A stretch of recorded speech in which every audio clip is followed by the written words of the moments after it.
Okay, so welcome everyone. If you're able, just turn your video on so we can see you. If not, we understand. Welcome to Drisha and welcome to this first session in the series on Heschel's Transformative Hasidism. We encourage you to turn on your video if you're able to again, and also please feel free to ask questions during class, either by writing comments here in the chat box on Zoom, or as a comment if you're watching us live on Facebook. This series is about Abraham Joshua Heschel, who's well known as one of the greatest Jewish American thinkers and social activists. It is much less widely known that he had been destined to become a Hasidic rebbe, a fate eliminated by circumstance, but revisited in his final work, A Passion for Truth, which explored the relevance for Hasidism in modernity.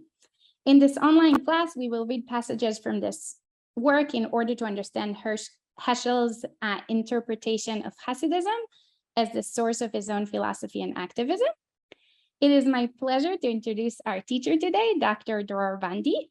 Dror Bondi is dedicated to bringing Abraham Joshua Heschel's thought to Israel, translating his words into Hebrew and transforming Israel by his spirit. Dror has a doctorate in Jewish thought from Bar Ilan University, and his dissertation, Heschel's, I always have a hard time with this word in your introduction, hermeneutics. Did I get it? Nice. Heschel's hermeneutics will be published next year. Dror has translated several of Heschel's books into Hebrew. He's the author of Where Art Thou, which won the Shalem Prize in 2006. He lives with his family in Jerusalem, in Beit Israel, an urban kibbutz community of religious as well as non-religious Jews who unite together in social and spiritual activism.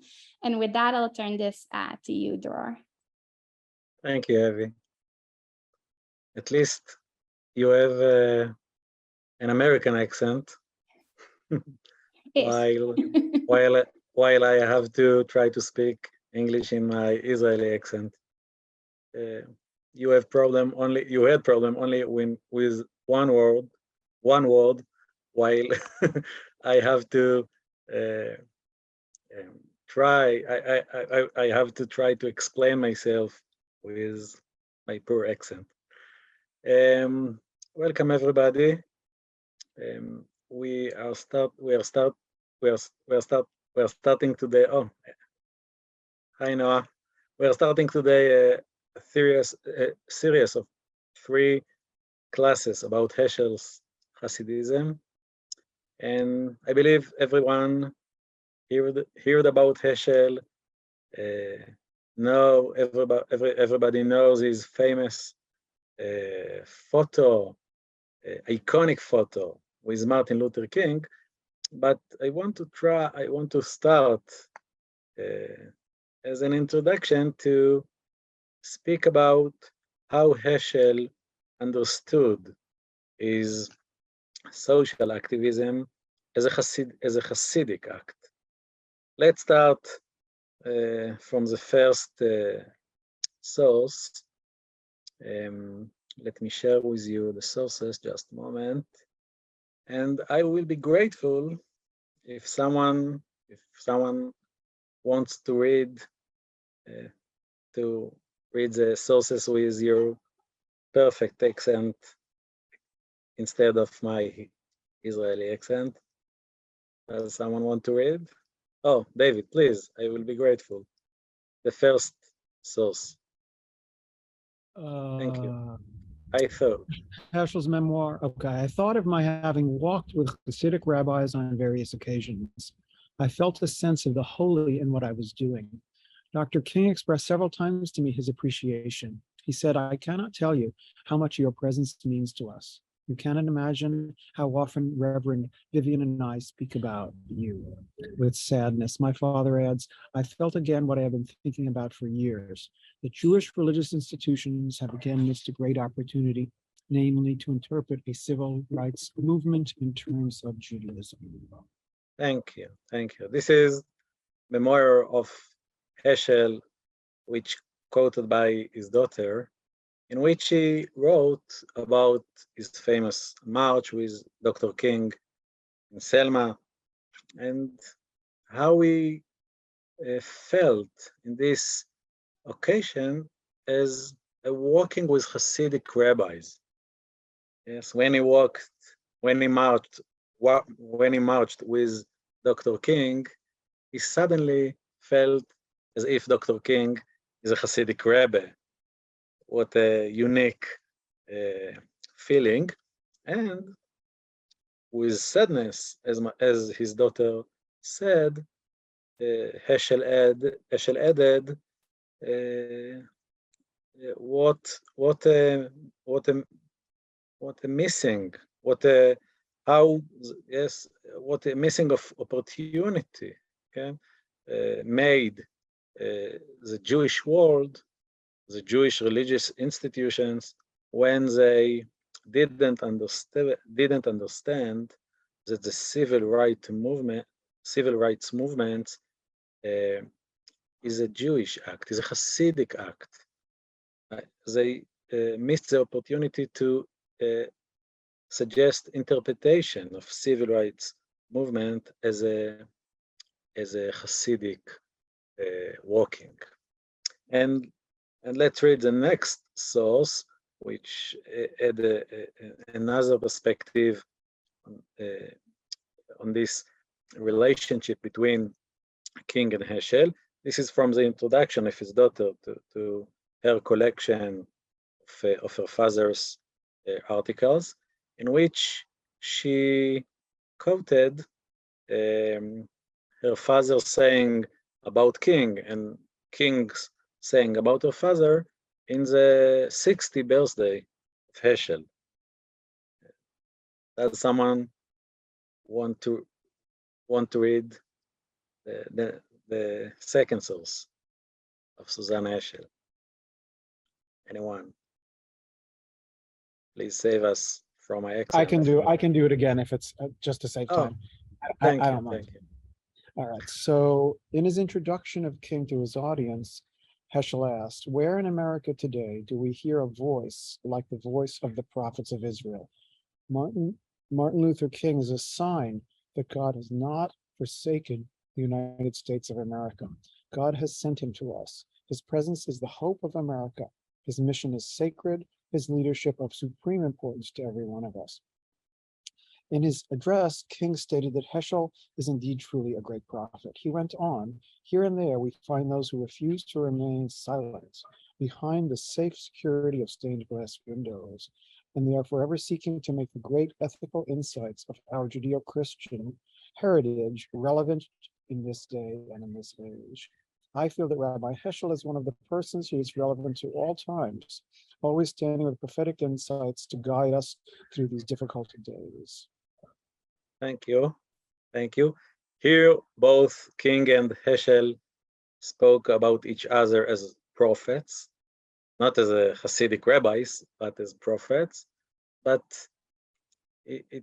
here we see again how Heschel, as well as Martin Luther King, suggest interpretation of the civil rights movement as the voice of the prophets of Israel, as a sign that God has not forsaken the United States of America.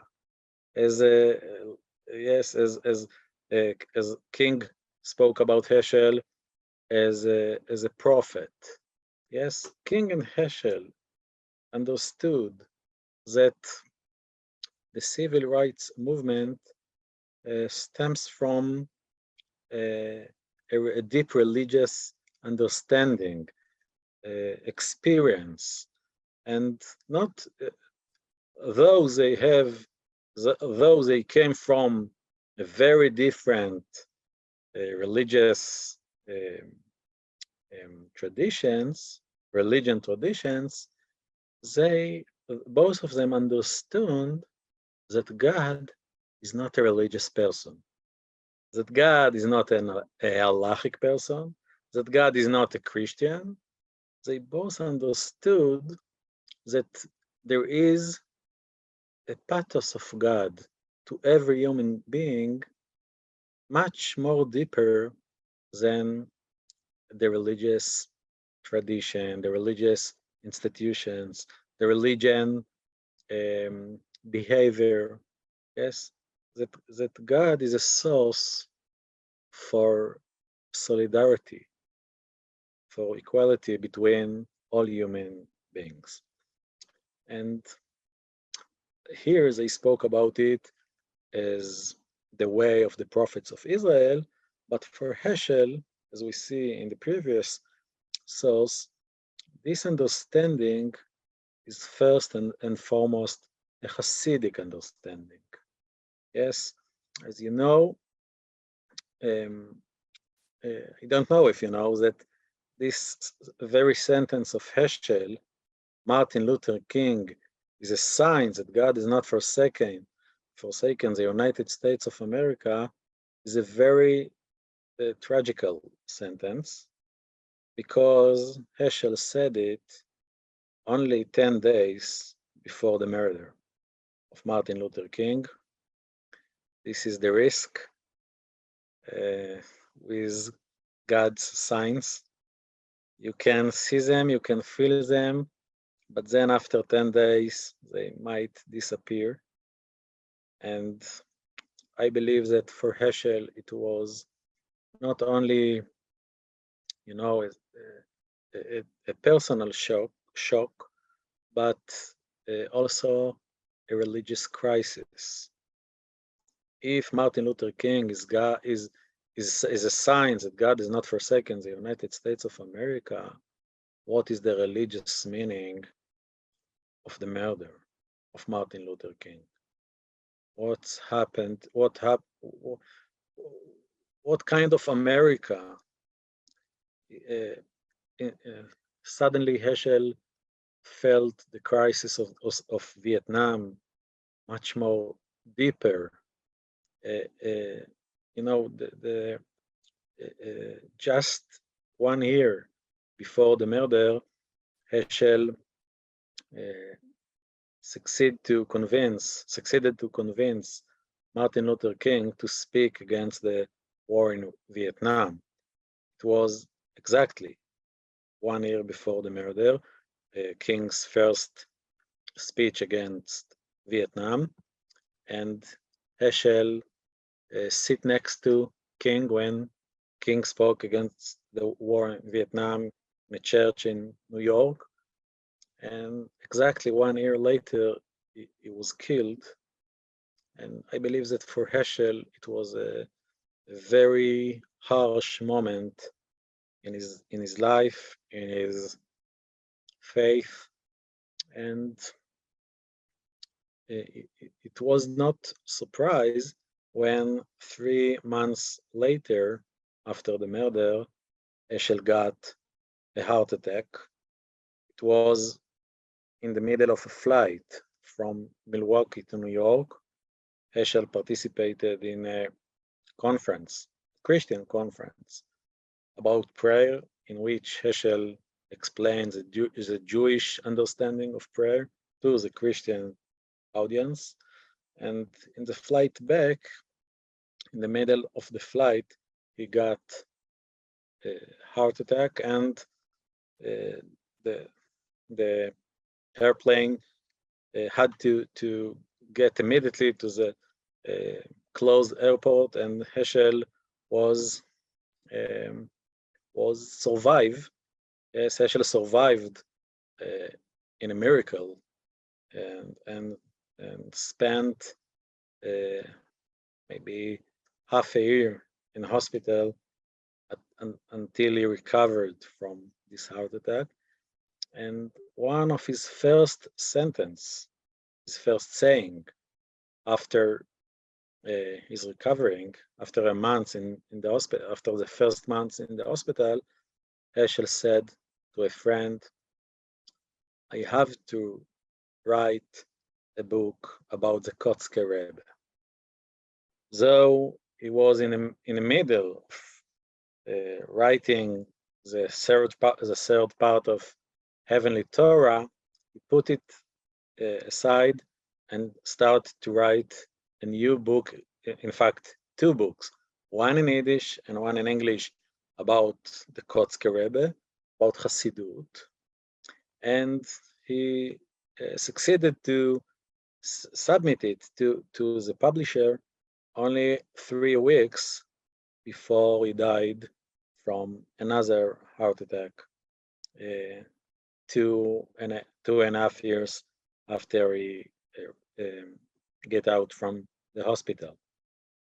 Namely, it's as if Heschel wanted to end his life, to end his writing, to accomplish his literature in a Hasidic book, as if he tried to close the circle with his childhood.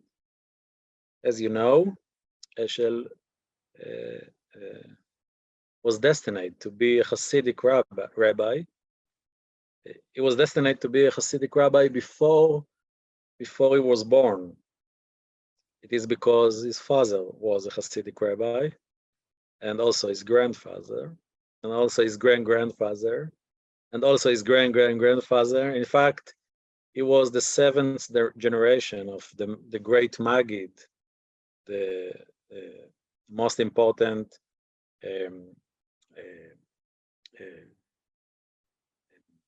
how do you say it? The most important continuation of the Besht, yes, and the one who took the small group of the Besht and created the Hasidic movement. So Heschel was destined to be a Hasidic rabbi, and when Heschel understood that he has not a lot of time to live, he felt that he have to share with his readers from where he came, what is the source of his social activism, what is the source of his philosophy. And this is maybe one of the last texts that Heschel wrote in his life. Yes, this is the introduction of this Hasidic book, A Passion for Truth. And as you know, people, people who write book write the last thing that they write is the introduction. So this is one of Heschel's last text, and the title, the subtitle of this text is Why I Had to Write This Book. Does someone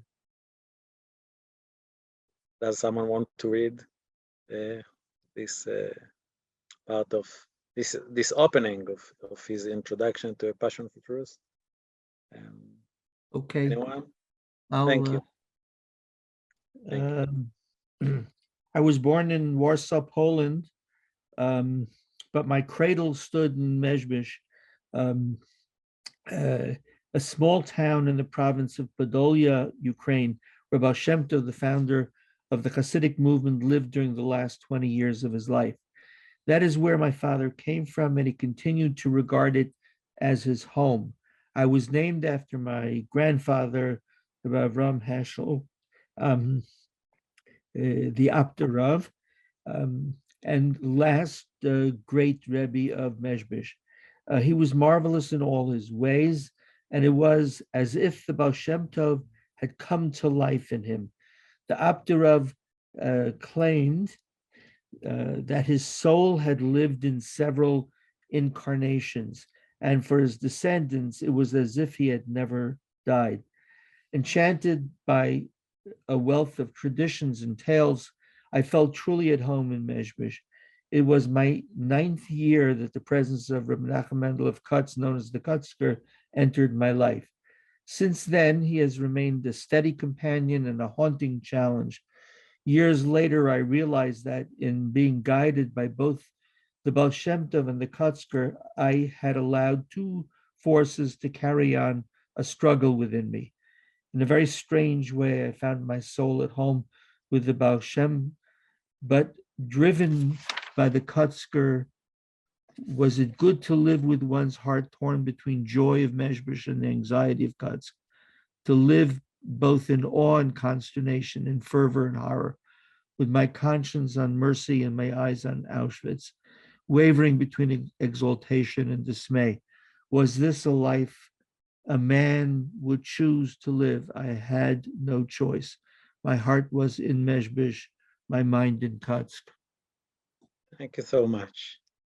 Yes, this is very touching text in which Heschel shared with his readers not only his Hasidic background, but a struggle, a Hasidic struggle between two Hasidic leaders, the Baal Shem Tov from one side and the Kotzker Rebbe from other side, which who continued to fight in his soul. Every time he get to a question, he heard the best told him love, but in the same time he heard the Kotzker tells him truth. Yes, he heard the best who he heard the best believe in him. Yes, he heard the best. So God saw the world in a positive, from a positive perspective, but in the same time, he hears the Kotzker's critical saying about the world, about everything. So Heschel not only shared with his readers his Hasidic background, but also tells us, yes, you have to, if you want to really understand me, you have to understand a very deep tension in my soul, in my life. My conscience on mercy and my eyes on Auschwitz.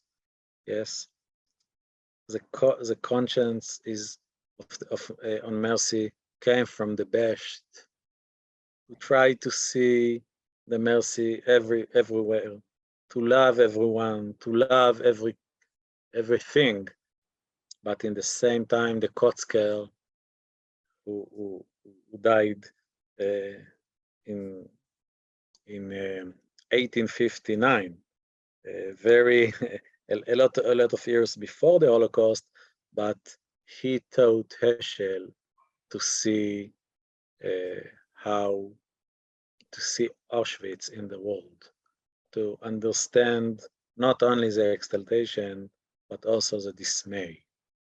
And Heschel explained to his readers, I had no choice.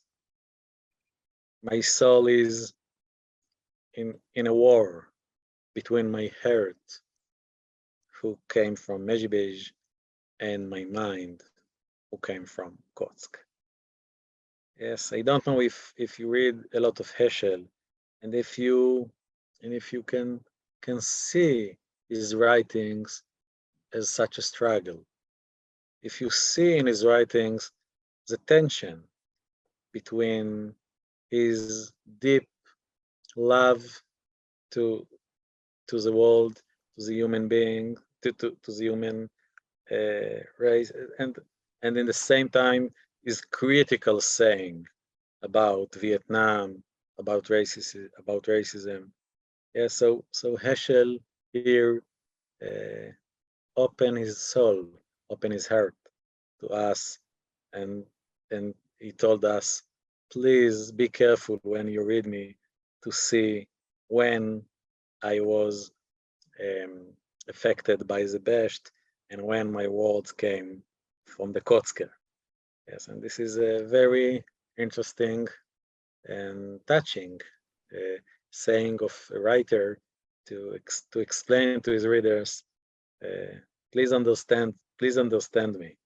Please understand from where I came,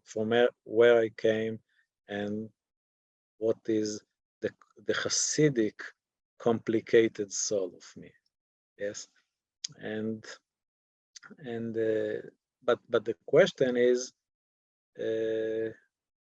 how Heschel survived this war between the Best and the Kotzker, how it took this dispute, this tension, and made from it a new philosophy, his own creation. Yes, how Heschel translated this Hasidic dispute to one philosophy, one social activism. And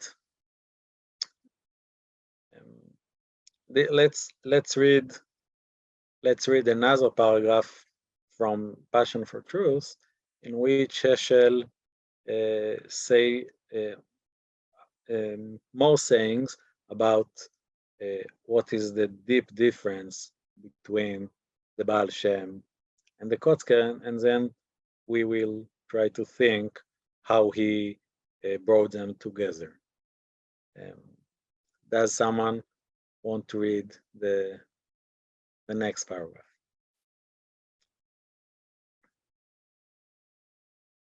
Anyone? Sure. Yes, thank you. The Baal Shem constantly reminds us how close God is to man and to all things.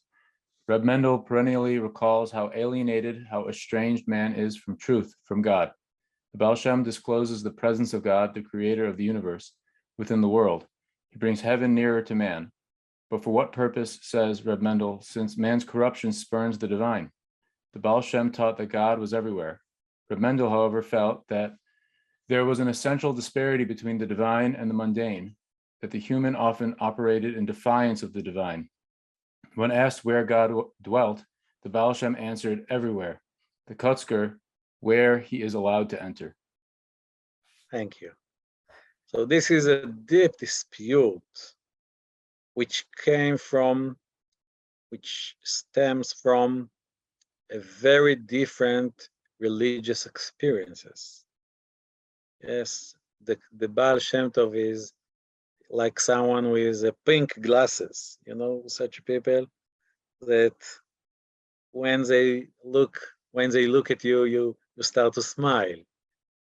Yeah, they always see you in a positive way. They always see you in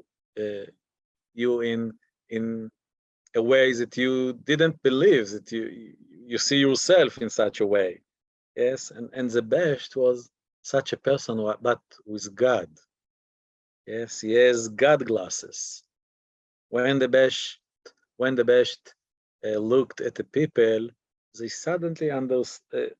They suddenly felt that God is in themselves.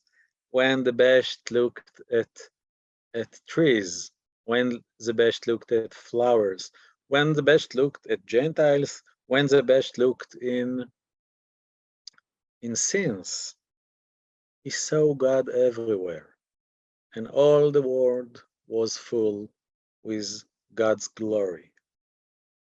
And from the other side was the Kotzker. The Kotzker was a person with, I can say, black glasses. You know, this kind of people, they always see your lies. You don't like the moments in which they looked at you, and suddenly you understand how all your life is a mere play, not authentic experience, but kind of non-authentic, not truly experience, not really existence. Yes, and while the best opened the soul of his disciples to God, the Kotzker liked to break the faith. The Kotzker believed that every faith is a kind of idolatry. If you believe, it said, if you pray today in the same way that you prayed yesterday, it is an idolatry. He believes that his mission as a rabbi is to bring his disciples to every day to a deeper faith, to understand that the faith of yesterday was not good enough. He always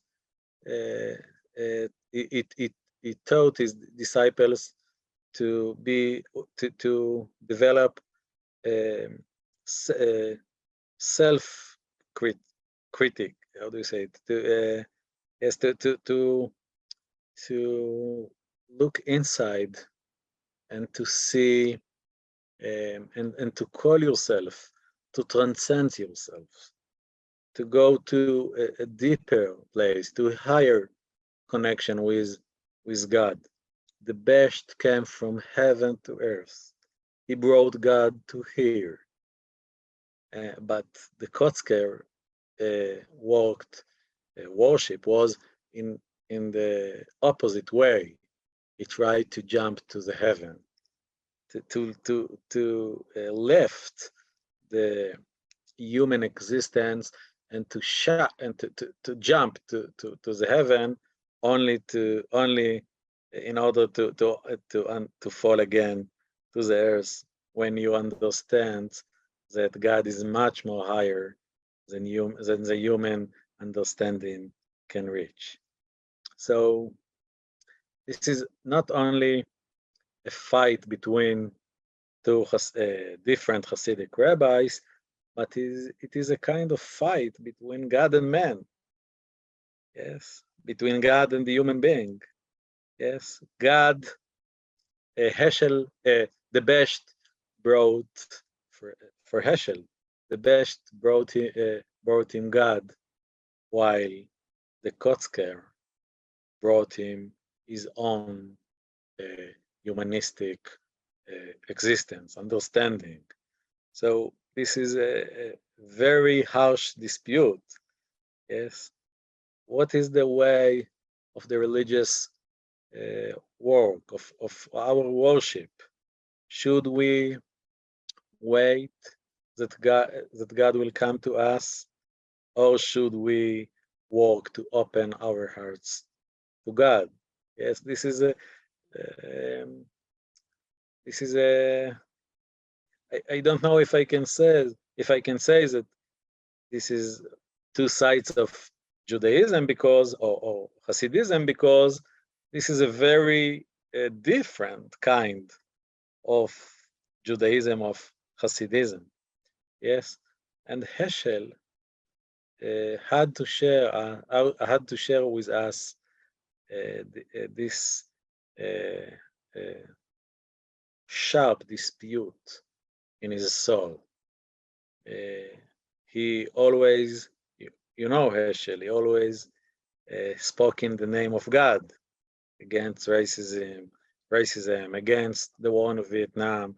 He was a prophet, but in the same time, he felt not only that God is a sign, that God has not forsaken the United States of America, but also, as the Kotzker taught him, to felt that God indeed forsaken the United States of America, that God is not here, that we have to change ourselves, to be critical against our state, our society, ourselves.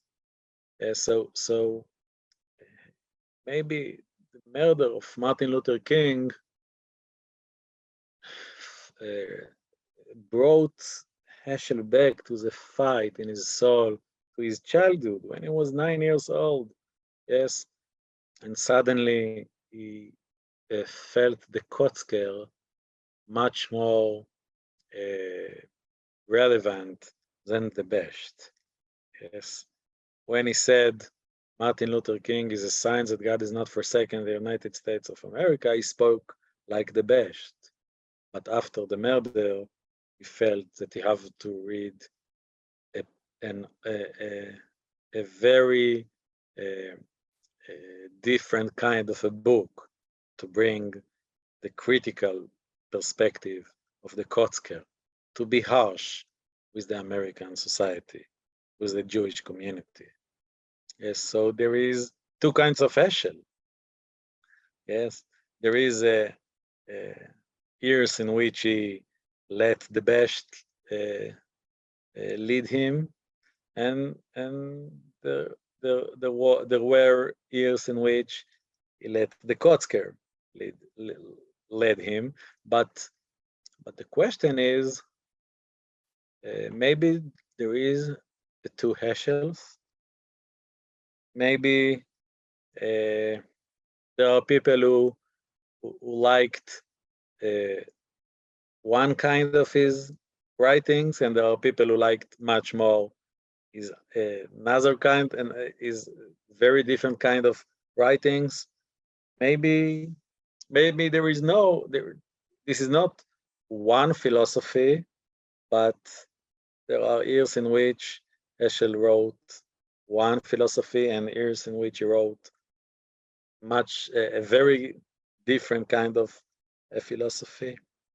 Maybe in his last years he had to share with his readers that there were two kinds of Heschel, or he succeeded to create one philosophy from this very opposite perspective. As you know, there is a Hebrew book of Heschel, Torah Min HaShamayim. You know this, Heavenly Torah. It was translated by Gordon Tucker to English. This is the only book which Heschel wrote in Hebrew, and I was privileged to publish last year a new edition of this work, which includes a new text of Heschel, which were never published. I founded manuscripts of Heschel which were omitted by the editors of the third part of Heavenly Torah, and therefore they weren't translated by Gordon Tucker, and only last year I was published them for the first time in a new edition of Torah Min HaShamayim. And I don't know if you know, in this work Heschel explained that a very kind dispute happened in the ancient Israel between the school of Rabbi Akiva and the school of Rabbi Ishmael. Yes, the great sages of the Mishnah, of the Midrash. Yes, and when you read the first volume of Heavenly Torah, you also meet such a dispute, which happened 2,000 years ago, yes, in which Heschel explained how Rabbi Akiva, like the best, see God everywhere, and how Rabbi Ishmael, like the Kotzker, was a critical person and much more rational person, while Rabbi Akiva was a mystic. So in this Hasidic explanation of Heschel, he also shared with his readers that his great work of scholarship, yes, Heavenly Torah, is also maybe I can say reflection of his Hasidic dispute in his soul. But here we come again to the question, what Heschel tried to say in Heavenly Torah? Did he try to explain explain? Did he try to explain us that there are two kinds of Judaism? One of a mystic, one rational, one of Rabbi Akiva and the Besht, one of Rabbi Ishmael and the Kotzker. Do we have to choose between this Judaism and this Judaism? Maybe there is no one story, but very different kind of Judaism. And I believe that Heschel tried to combine these two perspectives.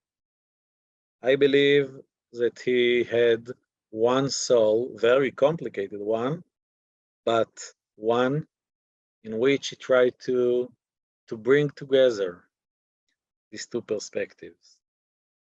And I will try to show you it by other text. And let's read two paragraphs from Heschel's article, Hasidism as a New Approach to Torah, which was published in his very last year, 1972.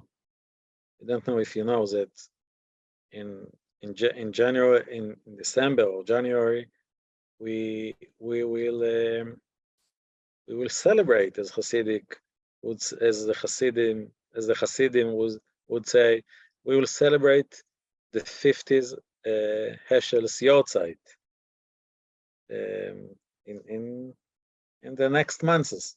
Yes, Heschel was perished in December 72.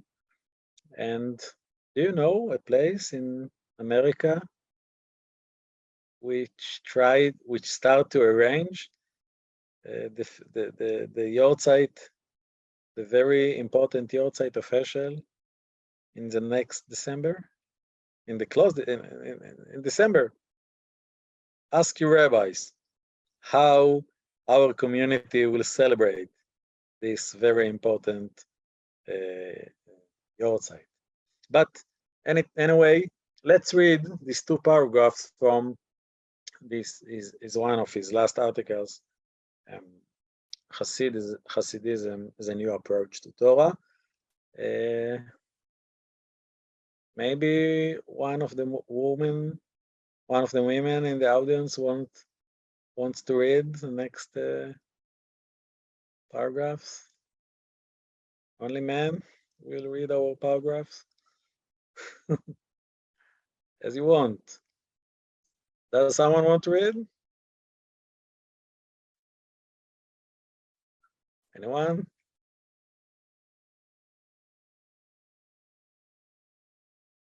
No, Davey, please. Thank you. What is the meaning of studying Torah? The Baal Shem asks, learning is a means to an end. To study Torah, he says, means to sense that which transcends the Torah. When God created heaven and earth, he created also a light. But because of the failure of creation, God hid that eternal light. Where did he hide it? He hid it in the words of the Torah. When the Besht read the words of the Torah, he was able to sense that light. He was able, through that light, to see everything that goes on in the world and beyond this world. Study, he also insisted, is a means to an end, not an end in itself. What is the means and what is the end? The end is the person himself. There's a famous story of how a man came to a rebbe for the first time in his life. The rebbe asked him, "What did you do all of your life?" He answered, "I've gone through the Talmud 4 times. How much of the Talmud has gone through you?" asked the rebbe. Thank you. So here Heschel tried to explain the Hasidic way of learning. You know, there are people who think that only the Litvaks can learn, but Heschel tried to explain that the Besht brought us not only a new dance, but also a new learning, a new way of learning. What is the contribution of the Besht to the way of learning Torah? The first paragraph explained us that learning is a means to an end. not like the Litvaks, who understand learning as an end to itself. The Best tried to explain to us that there is a light in the Torah, and the challenge is not only to read the words of the Torah, to understand the halacha, but also to find the hidden light, the presence of God in the Torah. Yes, this is the first paragraph in which Heschel explained or tried to suggest that the difference between the regular way of learning. You learn Torah, yes, in a Hasidic yeshiva or in a Litvic yeshiva. Yes, in this way of learning or in this way of learning. When you learn Torah, you only understand the halachic concepts, or when you learn Torah, you meet the light of God, which is much more deeper than the halachic concept.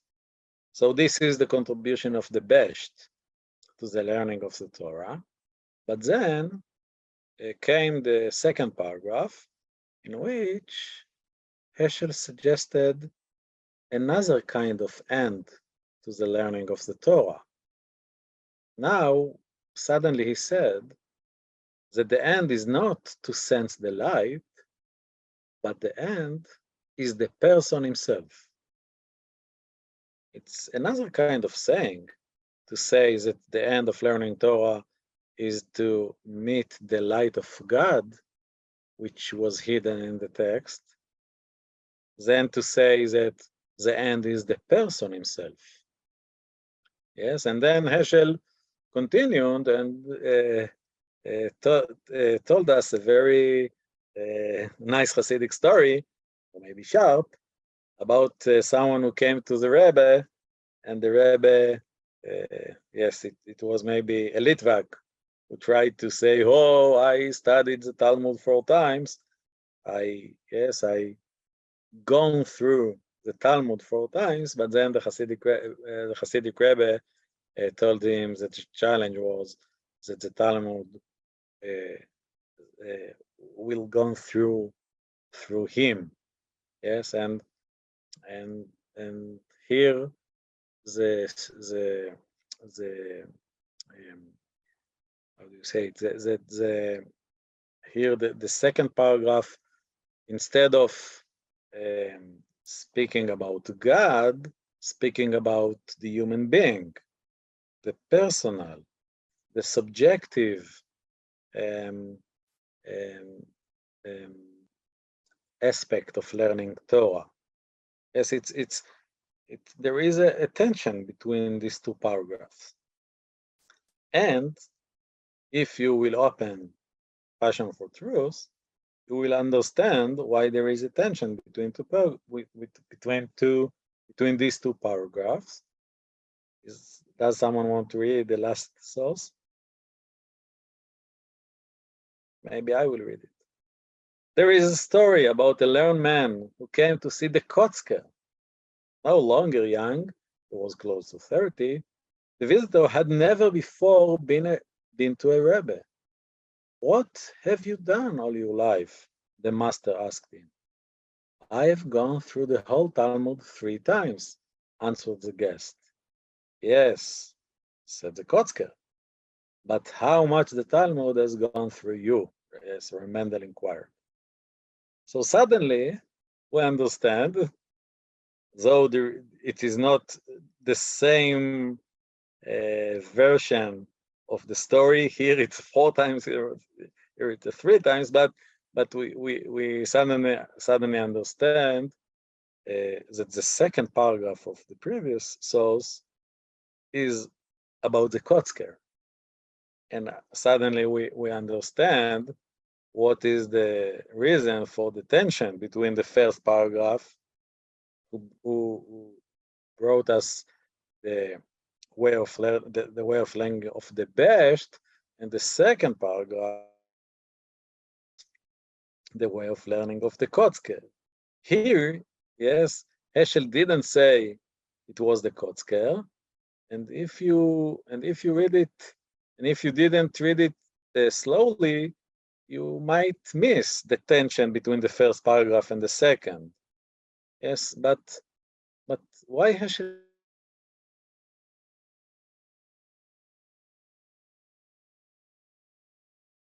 Dr. Bondi, After, I missed some of what you just said. I'm not sure if everyone did, but maybe repeat the past like 10 seconds.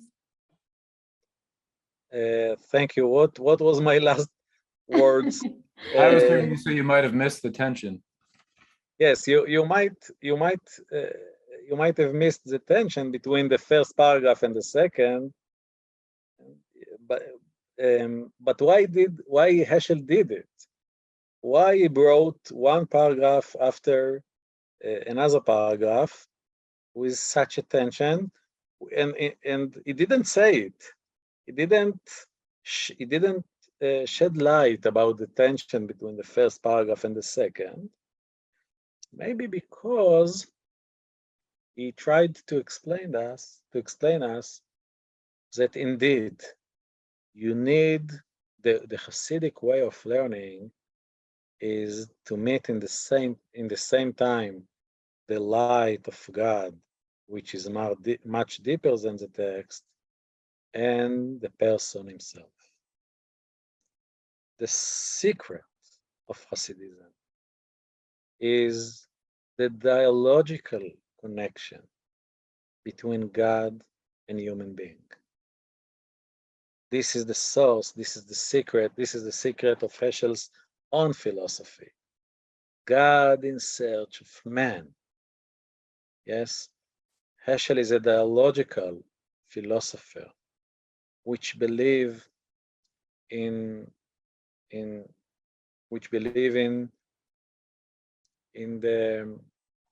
connection between God and human beings. And yes, he succeeded to bring together the Besht and the Kotzker because a real dialogue is a dialogue between two perspectives. Heschel learned from the Besht the perspective of God, and he brought from the Kotzker the perspective of the human beings. Yes, he brought from his heart was full of God from the Besht, but his mind was a human one, a critical one. Why? Because this is the source of dialogue.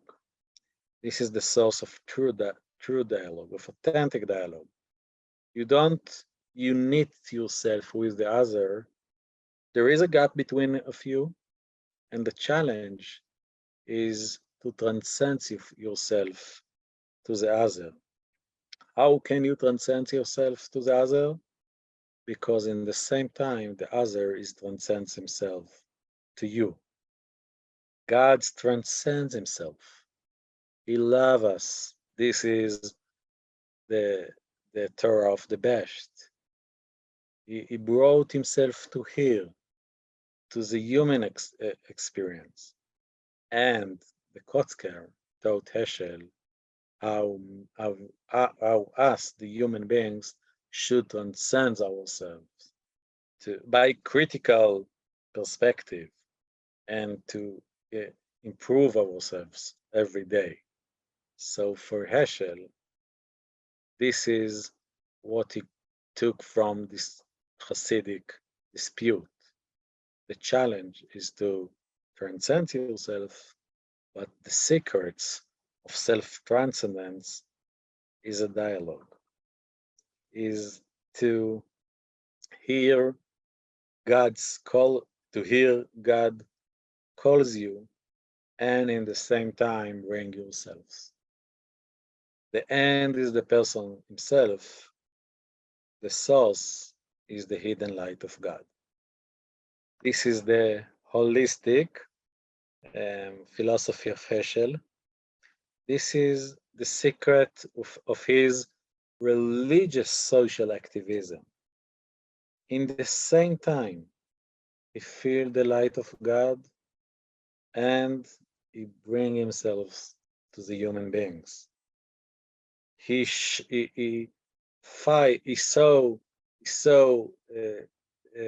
Martin Luther King as a sign that God has not forsaken the United States of America, and he fought against the war in Vietnam. Yeah, so Heschel created a term for this secret of his philosophy. He called it polarity, the secret of the polarity, and he wrote about it also in God in Search of Man, in the third part of God in Search of Man, and also in my new edition you can find a lot of text about this in the third part of Heavenly Torah. Heschel believed that indeed there is pluralism in Judaism, a lot of ways to understand our tradition, but the challenge is to succeed to hear each other. The challenge is to, in the same time, to be in dispute, to bring your own understanding, and to hear, to have empathy to the to other perspectives. This is a new kind of pluralism. The secret of the Jewish pluralism is not that there is no truth, but that the challenge is to transcend yourself to another kind of truth, to bring yourself and to succeed to hear the other. This is how Heschel succeeded to meet Martin Luther King.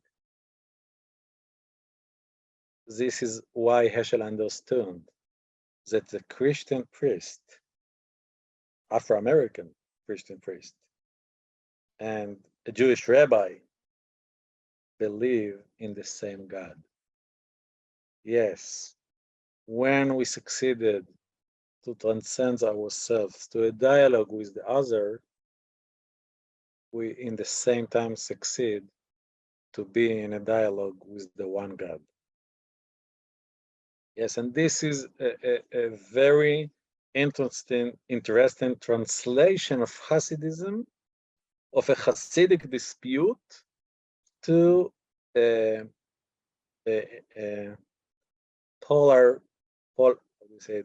philosophy of polarity of Heschel himself. Thank you. We have a few minutes if you want to ask, to say. Feel free to write questions in the chat or comments, or simply unmute yourself. Open your mic. Yep. Yes, Chaim. Do you have any thoughts about the Kutzker's withdrawal for many years at the end of his life, because to a certain extent he did not face or could not face, for whatever reason, this tension?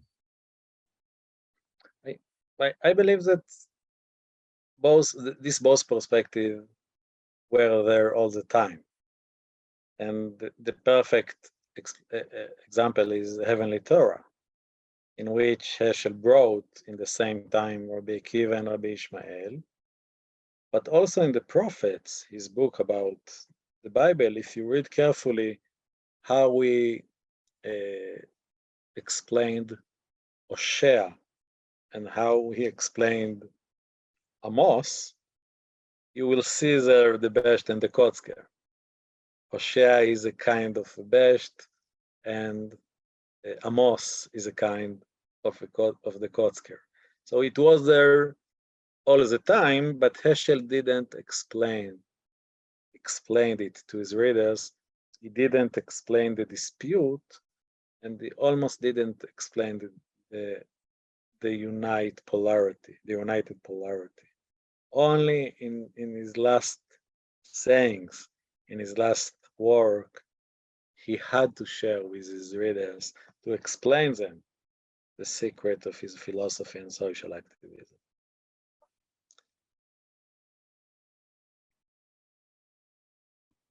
Another question, or we have to? Seeing no questions end? on Facebook. All right. So if there's no questions, There's first a of all, question in the chat. Sorry. what book of Ah. Heschel's would you suggest to someone who has never read any of his books yet?